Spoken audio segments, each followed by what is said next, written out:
Hey guys, I'm going to do something a little different. I'm going to break down just how expensive it is to be a woman in today's day and age. It's important to keep in mind that I'm a woman in my 30s, so I don't represent all women everywhere, and also I live in Los Angeles, so things are obviously a little bit more expensive here than they are other places in the world. But this is just to give you a general idea. Okay, so let's start with my tier 1 of products that I use every single morning when I wake up. Let me know if you'd like an individual price breakdown, but this totals to about $650 in product. Next is my nighttime routine. These products total about $610. Again, happy to include a price breakdown per item for you, should you request it. Now on to hair products. So products alone, I'm gonna say are around $200 to $300, and then there's the actual tools. This blow dryer alone costs $300. I just point out that I did get that on sale, but still. So if we're talking total tools, that's probably another $500 to $600 right there. Of course, it's important to keep in mind that lots of these are one-time purchases. And most of the products last between 3 to 4 months, but these are still things that we have to pay for that you don't. Now let's talk about my face. The Botox that I get costs me about $250 every 3 to 4 months. The filler that I get costs me about $750 about once a year. Now let's talk about my body. That laser hair removal that I get, it costs me about $280 every 3 months. The spray tan that I'm getting later today is gonna cost me $60. And the Pilates class that I went to this morning cost me $30 or $200 a month for an unlimited membership. Oh shoot, and I almost forgot my manicures and pedicures.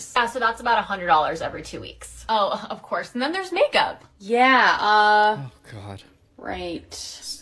All that stuff, and there's way more of it too under my sink. It's hard for me to total all that up, but ballpark, and this is me being on the conservative end of things, I'd say it's about $1,000 worth of product, and that's just the stuff that I use every day. Please don't tell me, we're not the ones telling you to do all of that. Here's the thing. There's a lot of pressure to be hairless, tan, poreless, beautiful people. And you know who put those beauty standards in place? Men. You know who owns lots of those beauty companies and fashion companies and famous lingerie brands? Men. So if you're gonna tell me what I should wear and how I should look, the least you can do is buy me a drink.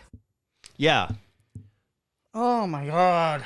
So basically she's saying, like, because men have put in these beauty standards for women, and we have to live up to a certain expectation for men, you should pay for stuff for us, while she's blowing thousands and thousands of dollars on stuff, all these care products and stuff. David, that's just so annoying the way that she put it. It's very, very, like, higher than thou, number one. Yeah. And while, if you watched the episode before, I like to pay for my dates. However, you should also not feel obligated to, because this is my choice to do this. Right. Don't expect it. You know what I mean? Mm-hmm. Well, she's expecting it. Yeah.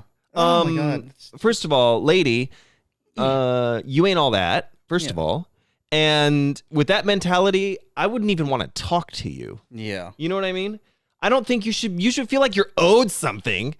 You're owed nothing. You're the one that's using all these products. I bet you could get the off-name brands for way cheaper. But no, I saw Paula's Choice in there, and Paula's Choice is really expensive. Yep. You don't need to have the best price. You're basically using that as an excuse to use all these expensive products because you expect men to pay for your stuff. No, delusional. And I hope you're single forever because you're a hot mess. Oh my God, insufferable. But like the thing is, like, you can't expect. What do you mean by all men want you to look a certain way and dress a certain way? No, we don't. Yeah, don't say all men. That's not how this works. You say, oh well, all these people that set beauty standards are the owners of these big cosmetic companies that are all men.